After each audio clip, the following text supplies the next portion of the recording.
Welcome to the City of Troy Planning Commission meeting on January 26, 2021. Tonight's meeting is being conducted remotely using the GoToMeeting remote meeting platform. This is due to the COVID-19 pandemic. For those watching tonight's meeting on television or on the city's YouTube channel, we welcome you. Copies of the agenda for tonight's meeting are available on the city's website. The meeting will be conducted in accordance with the agenda as presented or amended by the Planning Commission. Our first item of business after roll call will be a proposed resolution temporarily suspending and modifying the Planning Commission bylaws and rules of procedure, which will permit us to proceed with this meeting virtually and to afford an opportunity for us to receive public comment. We have made every effort to ensure that the meeting adheres to the requirements of the Open Meetings Act. We have provided opportunities for public comment via telephone and email prior to the meeting, and all public comment, if any, will be shared with the Planning Commission. At this time, I ask Kathy Sarnecki to conduct the roll call. Mr. Faison?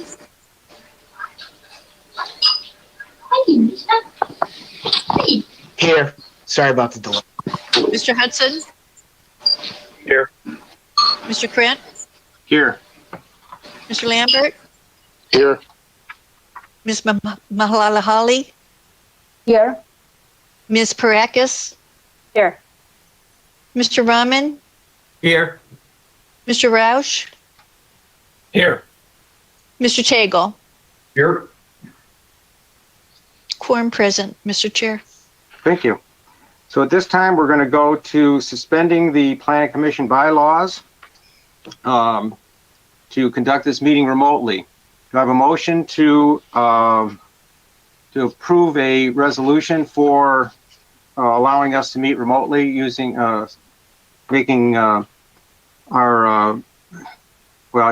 modifying our Planning Commission bylaws? Yes. Mr. Sadek.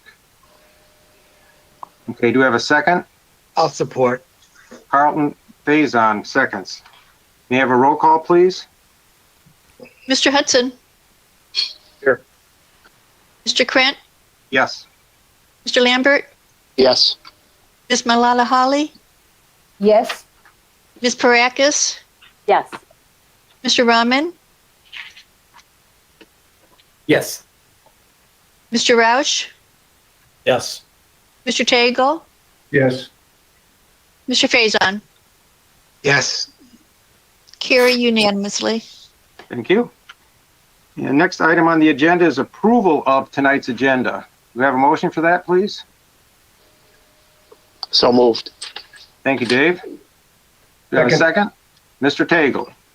You have a roll call, please? Mr. Krant? Yes. Mr. Lambert? Yes. Ms. Mahalala-Holly? Yes. Ms. Parakis? Yes. Mr. Rahman? Yes. Mr. Roush? Yes. Mr. Tagle? Yes. Mr. Faison? Yes. Mr. Hudson? Yes.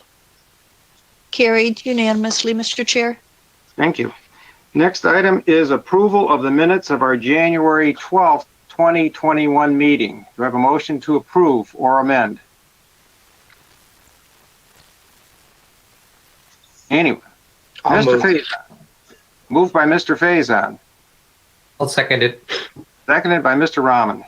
You have a roll call, please? Mr. Lambert? Yes. Ms. Mahalala-Holly?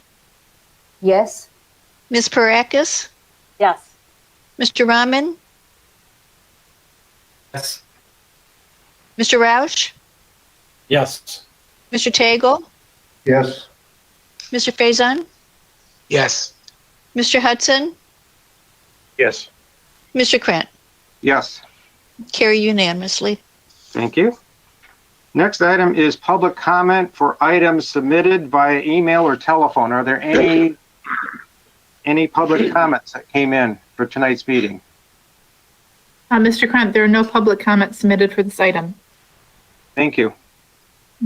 Next item is preliminary site plan approval, file number SP 2020-0017, proposed, is it pronounced Jahan?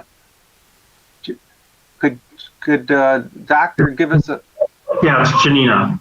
Janina, thank you.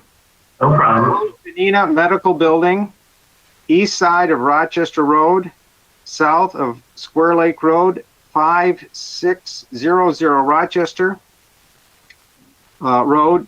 The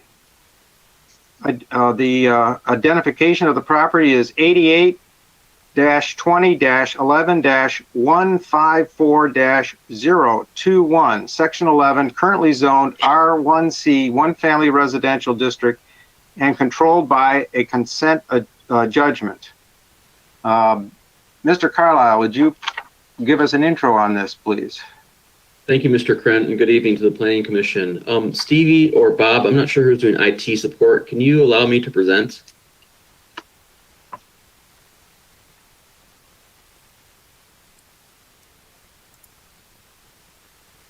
Thank you.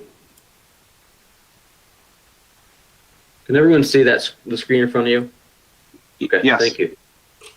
Tonight before you is a proposed medical building. Just before I jump into the actual plan, I want to go over what a consent judgment is, because just to bring everyone up to speed, some of the planning commissioners may be familiar with what a consent judgment is, and some may not. As Mr. Chairman alluded to, this property is controlled by a consent judgment.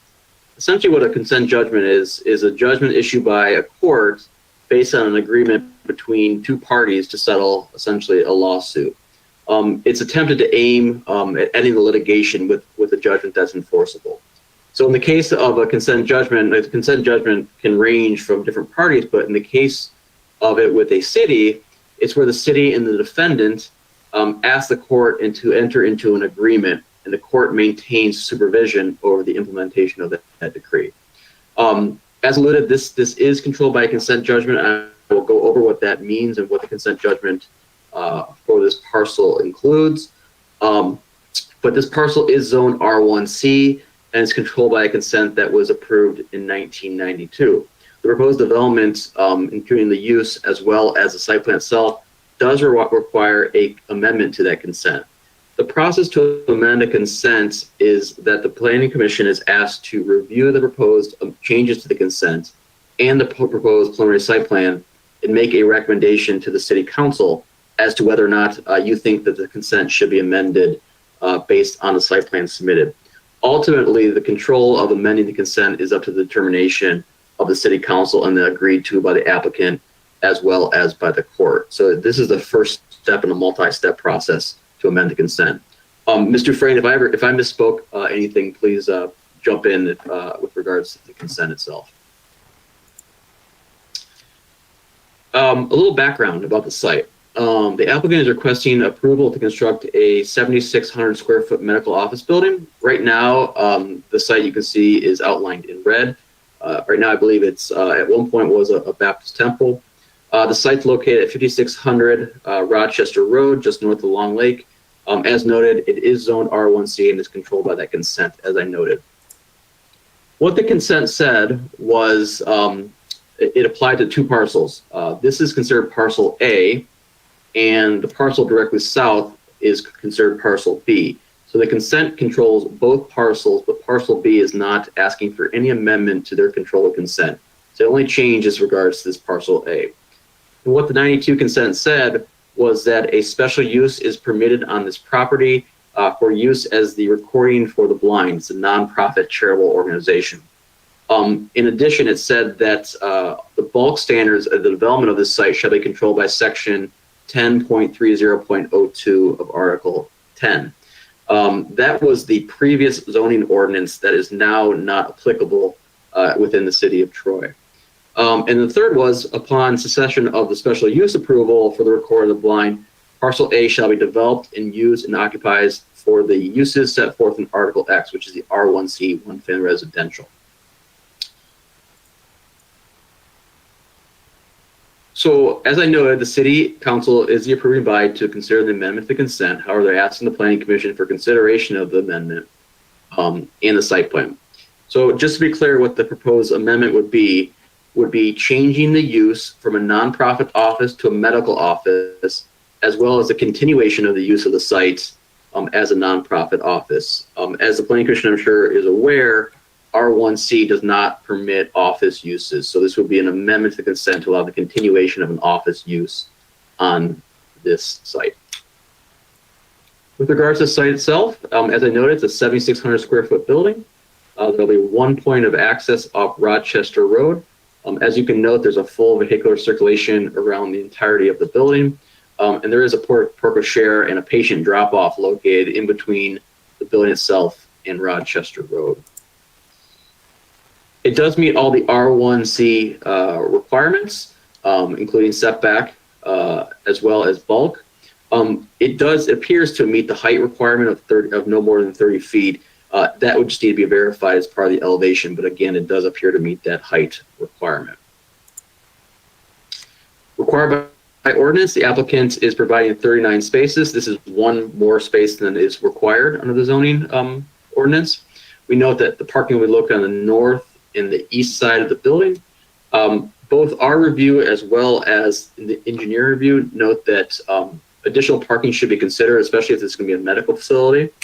In addition, the applicant is only proposing 2 handicap spaces. This is the minimum required by the number of spaces, but because it's a medical office, the applicant should consider more handicap spaces than just the 2 provided. In addition, the applicant should provide bicycle parking as required by the ordinance, and they are asking relief from the loading space requirement. The relief from the loading space requirement is something the Planning Commission can grant as part of the site plan approval. We did a complete review of the landscape plan. We noted that they're deficient in 2 parking lot trees. We noted that they are showing the required screening on the plan itself, but they are not providing the actual calculation to determine if it's sufficient or not. And just two kind of more minor points to this. They're showing here in this yellow circle the location of a transformer and generator to serve the building. We note that this is a budding single-family residential. We're asking that they move this generator and transformer to be adjacent to the building and screen it just so it's a little further away from that residential property. And then lastly, they're showing a proposed trash enclosure in this corner of the site. The applicant showed on the plan a screen of it, but they didn't include the details as to what that screen is going to be. The applicant did provide a full lighting plan. We note that they are providing approximately 7 new parking lot lights. We note that 2 of them are adjacent again to that single family residential properties. So we're asking the applicant to do one of 3 things: either reduce the height of the poles to be no more than 10 feet, tilt them inward to ensure that no light spillage and screen the light source from that residential properties, or turn them off early in the evening so they don't impact those properties later in the evening. This has been reviewed by fire and engineering, and there are a number of outstanding items from both of those departments. There's 2 from the fire department and 6 from the engineering department. They're not major comments or concerns, but they are significant enough that we are asking the applicant to resubmit to address those concerns. Applicant has provided elevations of all 4 sides. The material appears to be brick and stone, but they did not provide a designation on the plans what those materials were. In addition, we did ask for, and the ordinance does require, a 3D model to view the site in context, specifically with regards to the adjacent residential properties to the east of this property. I'm sorry, this is the front elevation that you would see from Rochester Road. And these are the 2 side elevations that you would see visible from Rochester Road as you go north and south. So in summary, the Planning Commission is asked to consider an amendment to consent to change the use from nonprofit to medical office, as well as allow for the continuation of a non-residential use. If the Planning Commission does recommend the proposed amendment, we are recommending the Planning Commission consider the proposed site plan, but postpone action to allow the applicant to address those items I noted in my report. And there's 12 here, and I can go into further detail if the Planning Commission has any questions. So, Mr. Chairman, with that, I will turn it over to you and be open for any questions. Remember to unmute. Any questions for Mr. Carlisle from our commission? Mr. Chairman? Go ahead, Dave. Mr. Carlisle, just a clarification, and it looks like you may have corrected it on your PowerPoint presentation, but on page 9 of the report you submitted to us, or your staff submitted to us, it indicates both reducing the height of the light poles or tilting them inward to reduce light spillage, and also putting lights on timers. Is that what you wanted, both of those, or is it either or? It's either or. Okay, thank you. Okay, I believe it was Carlton Faison next. Yeah. So, Mr. Carlisle, just a quick question. You mentioned parking, and I think I heard two things. You recommended additional handicap parking because it's a medical office, but did you also recommend additional parking because of the use? We did, as well as the engineering department, for both. We think there should be consideration of additional overall parking because we find that medical is often a highly intense parking use. And at a minimum, though, we do encourage additional handicap parking because we're not sure the 2 is sufficient for medical use. Handicap parking is based on a ratio of the number of spaces. It does not differentiate between different uses. But we find that medical uses oftentimes require more handicap parking. So we are suggesting the applicant convert some of that existing parking. If they can't provide more parking on site, at least convert some of that parking to additional handicap parking. Yeah, the handicap was logical to me, but then I heard you just say also that medical is a more intense use. So additional parking beyond the 39 would be preferable as well. It's not required. They've met the ordinance requirement with the number, but we are encouraging just because of our, our history and knowledge of medical office use. We are asking to consider additional parking, though we can't require it because they do meet the ordinance requirement. Got it. Thank you. Go ahead, Ms. Parakis. Yeah, Mr. Carlisle, I had a clarification question. Is the entrance to this office building then in the back? So what we're seeing on Rochester Road is like when we see those elevations, there's something that looks like a front door, but it seemed to me that the drop off and pickup and the entry for the patients is on the east. Is that incorrect? I think we can ask the applicant that. I think there's 2 entrances. There is a main patient drop off in the front that's underneath that overhang, and then it appears there must be a back entrance due to where most of the parking is located as well. But I think the applicant and their architect should clarify that. The main entrance will be the front entrance of the building. So people we would be parking to the north of the building and to the east, but they'd have to walk around to the west to enter? If you actually look at how the building's designed, they can actually enter from either the east or west, the main entrance or the back entrance as well for patient use. There's going to be technically two entrances into the building. So the handicap spaces and stuff like that. And so you can enter both sides of the building to get you to the patient waiting room. And it's going to be a single physician use. It's just for me. No other physicians using the facility. I do both plastic surgery and trauma surgery, craniofacial surgery. So 39 spaces, honestly, for one physician is quite a bit. But if you guys need us to put more spaces, we'll do what we have to. But it is a single physician use building. It's not a group or anything like that. I'm a single practitioner. Okay, thank you. Could I ask one more follow-up probably for you, Mr. Carlisle? You mentioned something about they're requesting relief from, I didn't quite catch it, loading or something. What was that? We have a requirement in the ordinance that requires a loading space, for truck loading. The applicant is seeking a waiver of that loading space requirement. It's not uncommon. The planning commission has granted them in the past. It is something the planning commission can grant as part of the site plan review process. But I just want you to be aware that that is a requested relief the applicant is seeking. Okay. And what are the considerations that we should consider for that? I think the applicant should explain their use as to why they don't need it. Obviously, the way our ordinance is written, loading spaces are they're large spaces dedicated for semi unloading and loading. I don't think they'll ever get a semi truck loading that's needed at this space. Most times it'll be some sort of box car or box truck.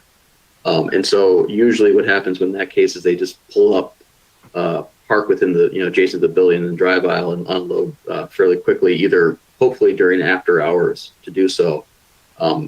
But again, this is something the applicant should clarify what their delivery requirements are going to be for the site.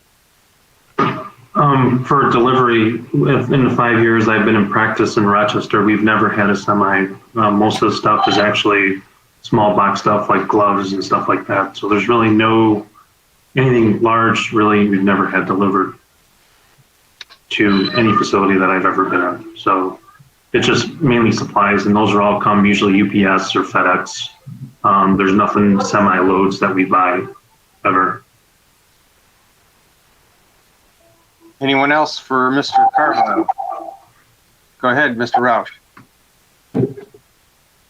Yes, Mr. Carlisle, I noticed your recommendation of relocating the generator, and my experience with generators is they make a lot of noise, and obviously the reason for relocating them, but they also have the sound will bounce off the walls, and having the houses directly behind the building and the generator still being in a position where the sound could bounce off the walls, would it be better to locate it to the north or the south side of the building? And then you also mentioned, and I think you mentioned, I might have been mistaken, about enclosing it as well. At minimum, could you recommend that they also orient the exhaust directed away from the houses, whether it's to the north, if it's the north or west? Yes, that's a good point, Mr. Rouch. Yes, I would recommend that they would move it to the north or south of the building, and there is screen requirements as part of the ordinance that they have to meet with regards to outdoor utility equipment such as this. So that would be something that we would double check part of the site plan, final site plan. Okay, and not to be anal, but what about the exhaust? Is that something that you can recommend, that it's oriented away from the direction? I guess we could look at it. I would have to, I don't know. Sure, but I don't know how we would verify that. But it's something that we could look into. Thank you, sir. Yep. Anyone else for Mr. Carlisle? Seeing none, I'll ask Mr. Janina or anyone else in his group to present their project.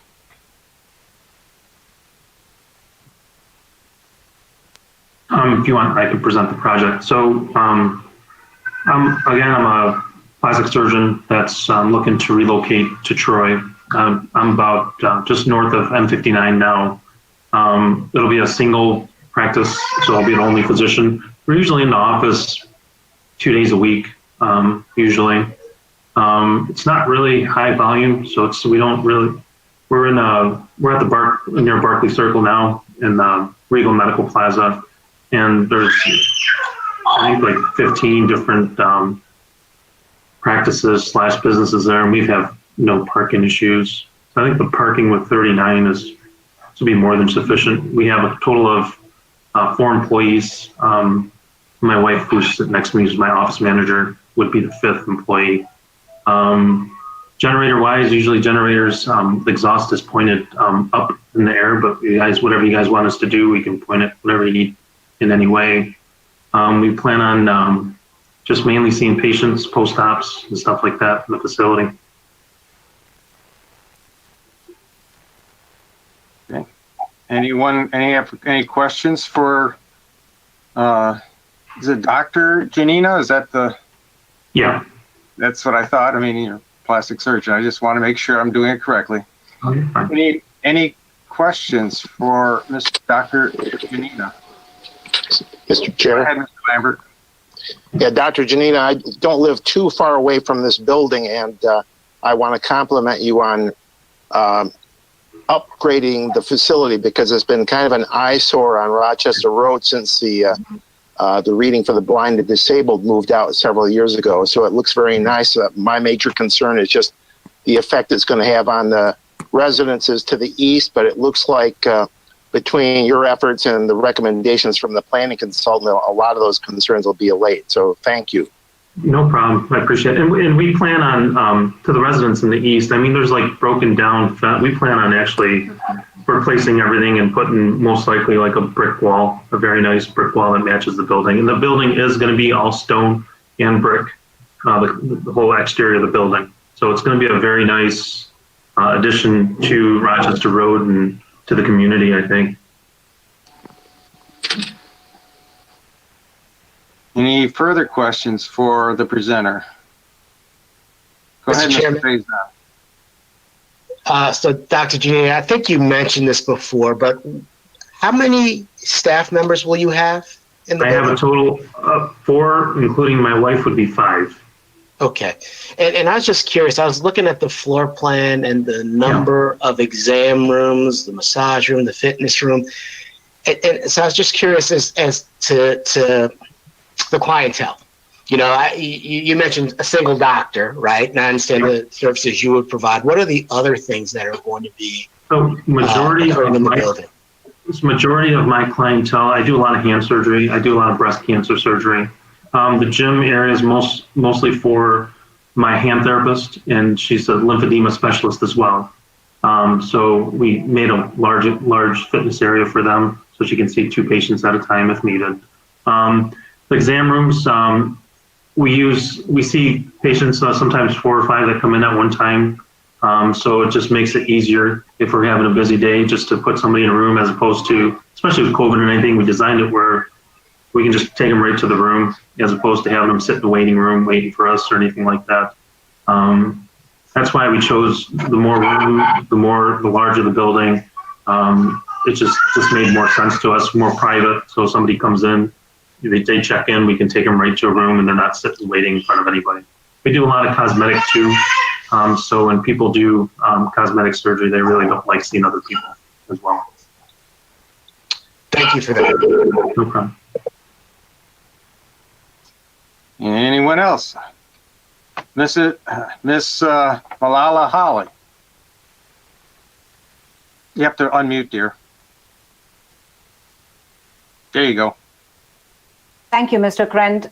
Thank you, Dr. Janina, for explaining the details for us. I just want to know, at any given day, what are we looking at in terms of the number of patients? And I know you cannot put an accurate number to it, but just an approximate number, because we are still talking about 39 parking spaces with 5 occupied almost all the time by your staff. So I'm looking at 5 parking spaces gone. So we are left with 34 there. So I just want to know how busy is it going to get over a day? We usually see morning anywhere from 10 to 15 patients in the morning. They're usually, so post-op is a 15-minute check. I mean, we check the patient, make sure there's no infection or anything like that. They're in, they're out. So it's a lot of, it's not like internal medicine where you sit with the patient for 2 hours and stuff like that, doing all these tests. A lot of my stuff is post-op. So when they come in, I see them, they're out. Usually, I think we have a total of 25 parking spots where I'm at now. And there's a total of, in that parking spot area, there's a total of 6 businesses. And we've never had any issues. So realistically, when people come in, we don't have people wait in my office. There's no wait. So the way we design my office is they come in, if they're seen right away by me, I'm taken care of, dressing's taken care of. We talk about, it's a cancer patient, they're already pre-screened by my nurse. She talks to them. I come in, I talk to them. So it's a very intense process, but it's we get them in, we get them out, and there's no wait. You have 0 wait in my office. So when you come in, you're seen. Can I ask a question? For sure, go ahead. Carlisle? Yeah. Mr. Carlisle, I just wanted to ask you, because I live pretty close to this proposed project, and I wanted to know, will there be I assume, and I think I read it in the information, that there will be a right turning lane off of Rochester Road to give access to go into the building. Am I correct on that? You're correct. You're correct, and that's one of the recommendations from the engineering is to have a deceleration lane going into the site. It wasn't shown on the plan, so that's one of the reasons. Another reason why we're asking for postponement to address those. So this deceleration lane, I don't know whether we have an idea yet, but do you know where it would start? Because Rochester Road, and I live so close to Rochester Road, for me, it's like it's a very busy road. The 4 lanes are always busy. So at what point will that right deceleration begin? Is it so something that I'm trying to understand, how busy are we going to get in that area? That's all. Yeah, I cannot speak to you as terms of where the deceleration lane would start. It's a function of the engineering requirements and based on the speed of the traffic. So I really can't answer that for you. I can have a better answer for you if this is postponed and they come back, because we'll actually show where that deceleration lane would start. Sure. Thank you. Appreciate it. Mr. Krant, can I speak real quickly to the parking issue? Oh, absolutely. I think the doctor has done a very nice job of explaining their parking need and parking demand. I think the reason why we put it in there as well as engineering is if you look at the floor plan, there seems to be a lot going on with the number of exam rooms and the fitness, and so I don't think we fully understood the extent of what the building is going to be used for. So I think looking at it now, I have less concern about the number of parking. I still think there should be some more handicap parking, but I think the total number should be sufficient based on the explanation from the doctor. Thank you. Any other comments before I bring it back to the commission? Ms. Barakas. Yeah, just one, I don't know if it's a question or a comment, but you mentioned, Dr. Janina, that you're thinking about putting a wall on the east side. I think that's something, I mean, I don't know, isn't that something that we would have to approve? If you were planning on doing it, maybe it can be part of the plan when you come back so we can see that. Yeah, there's like a privacy fence there now that's half falling, honestly, it's half falling apart. But I mean, I'll do whatever you guys want me to do. I was just gonna make it look a lot nicer than it is. I mean, when I bought the building, it was a complete disaster, to be honest with you. So I'm the type of person that likes everything clean and perfect. So I'm more than happy to do whatever you guys want. But I think the best thing for the back, for more privacy for the homes too, or if they're concerned with that, because right now it's like overgrown brush with a privacy fence that's half fallen down, is what's there now. What is the material of the privacy fence? Just wood, like? Yes, it's wood, and there's chain link on one side. One side has a couple homes with chain link, and the other side had just wood, and they're all honestly in very rough shape. So it's not even, it doesn't look nice at all for them and for our building. So both sides, it doesn't look nice.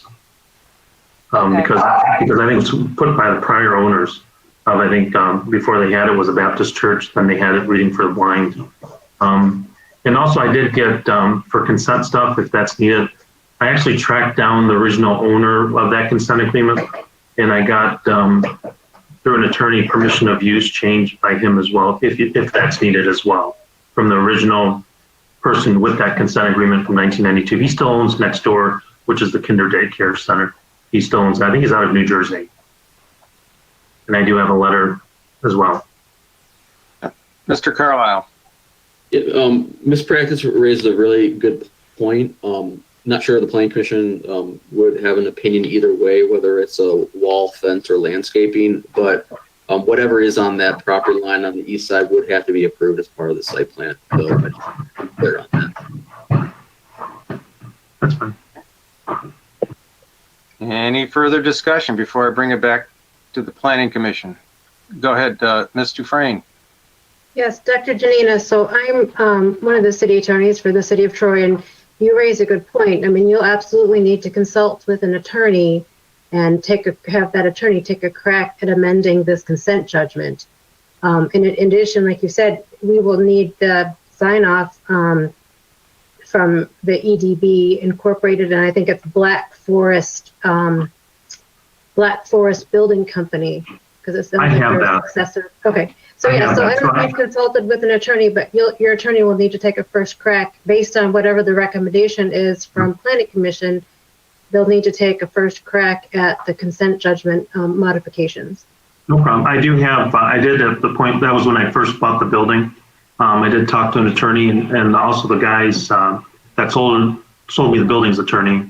And that was, I have a certified letter and release and everything that they needed at the time before I closed at the building. So I know I can, if needed in the future, which I did buy in the future to make my own practice when I and I got myself on my phone.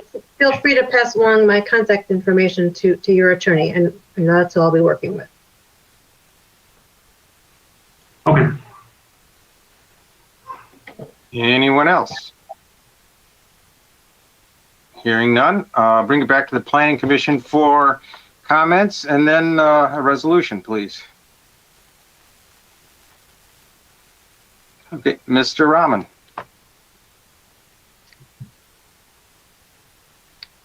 No, I just want to say that this is going to be a nice building, so I appreciate that effort. I support that initiative. Thank you.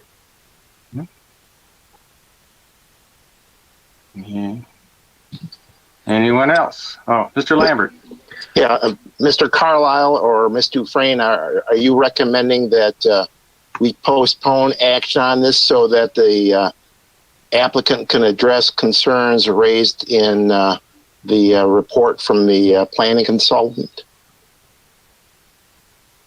Unless Ms. Dufresne has a legal reason as to why not. Unfortunately, just because of the number of, though minor, there are a number of outstanding small items. We are recommending that the applicant clean this up and come back at the closest available meeting, just so that we have a clean site plan that goes to the council for their consideration.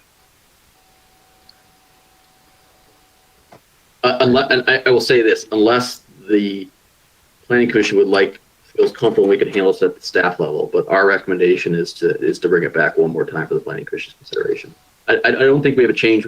I'm sorry. I don't think we have a concern about the change in use and the change of consent. Our concern mostly is with regards to just these minor site plan issues.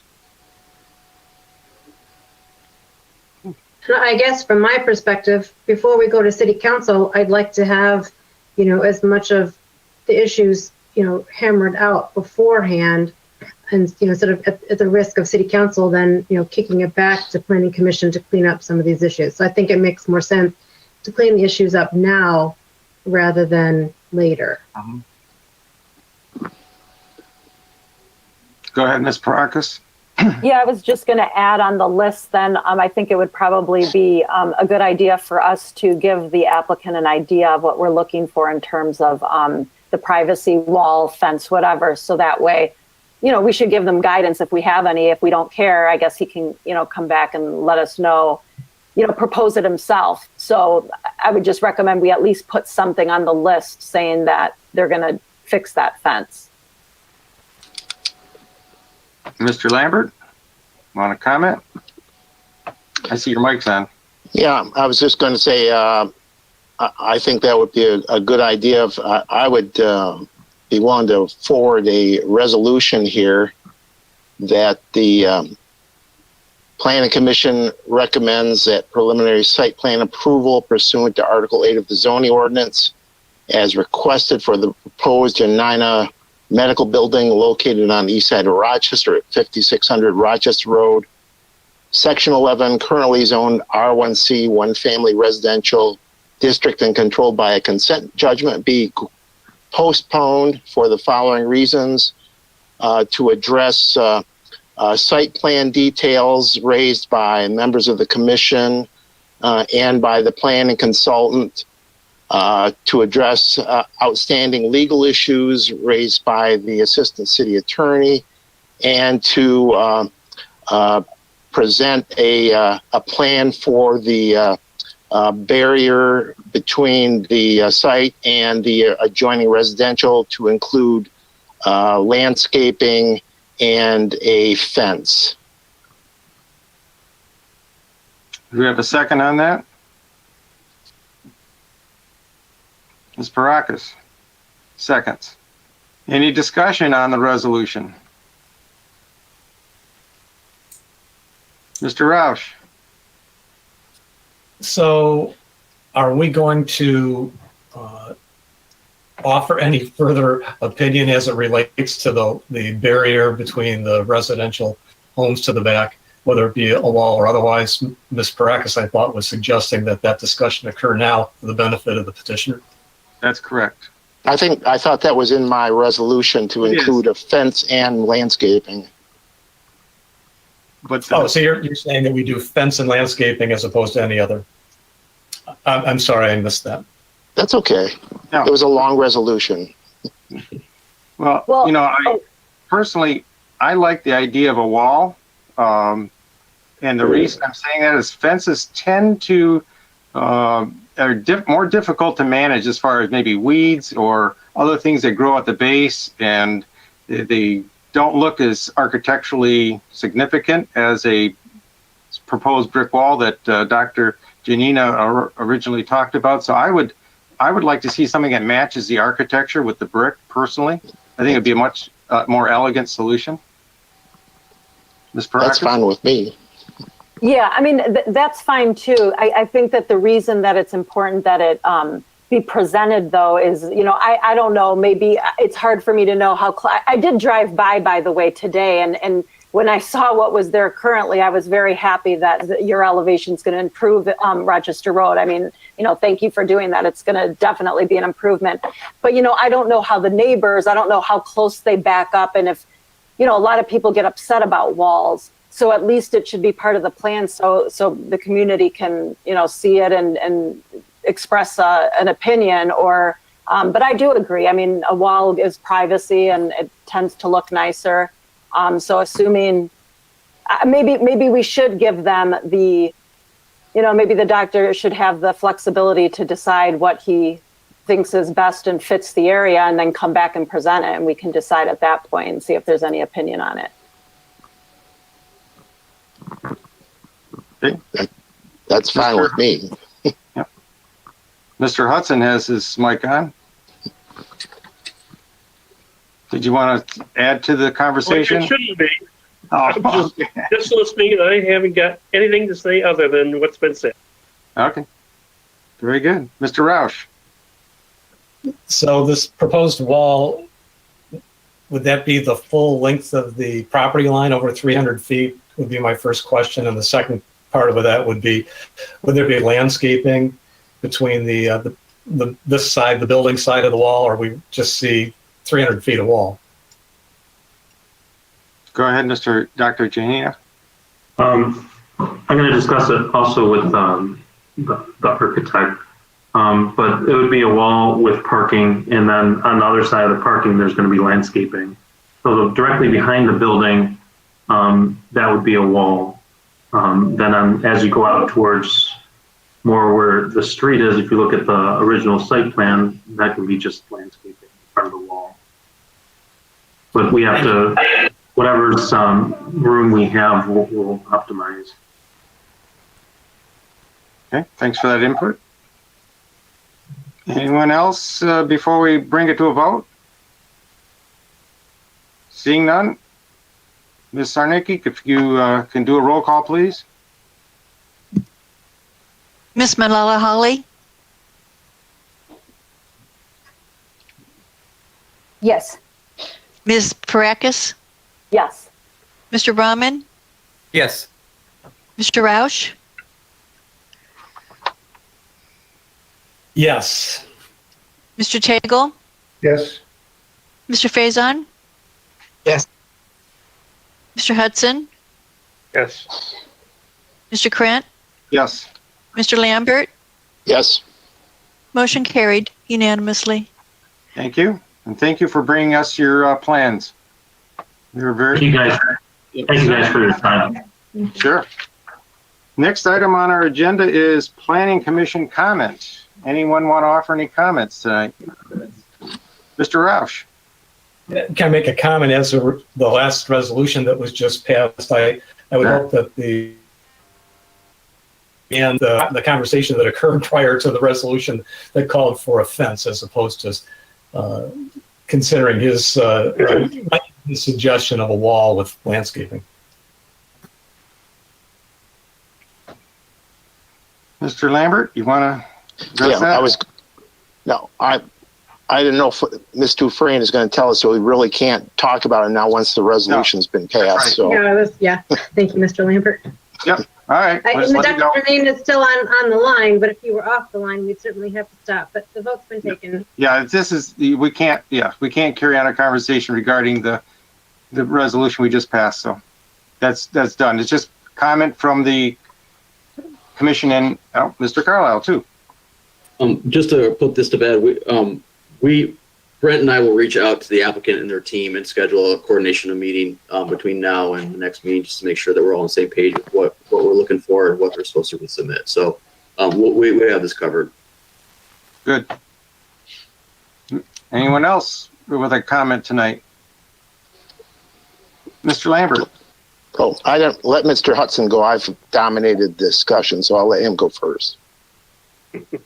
David, we love to listen to you. That's not a problem.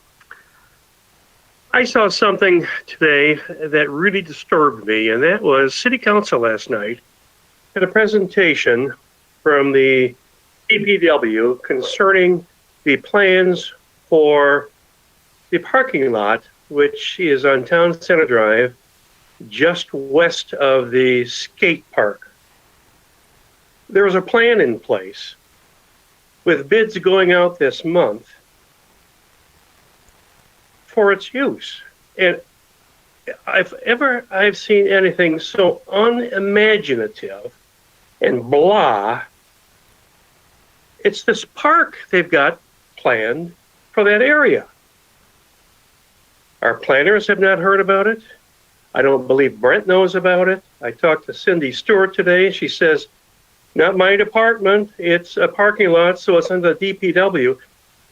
I am absolutely amazed that it's gotten this far without the Planning Commission getting involved and using some imagination in what this park's going to be. It's just, maybe it's a governmental project, but I am really disappointed that there's been no public opinion, no grace periods to talk about it, any presentations, or at least notification to us, the Planning Commission, which is a beautiful piece of property, prime in the city of Troy, and it's going to be into the most bland-looking park I have ever seen. We might as well just tear up the pavement, throw some grass seed on it, and let all the deer enjoy it.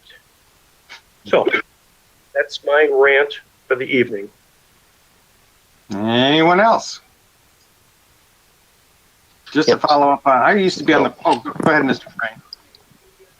I didn't want to interject before anyone else. I just wanted to give everyone a brief update about ZBA. Last week, maybe you already know that ZBA affirmed Planning Commission's decision regarding the site plan for Crooks Road Townhomes. It was a 4-3 vote.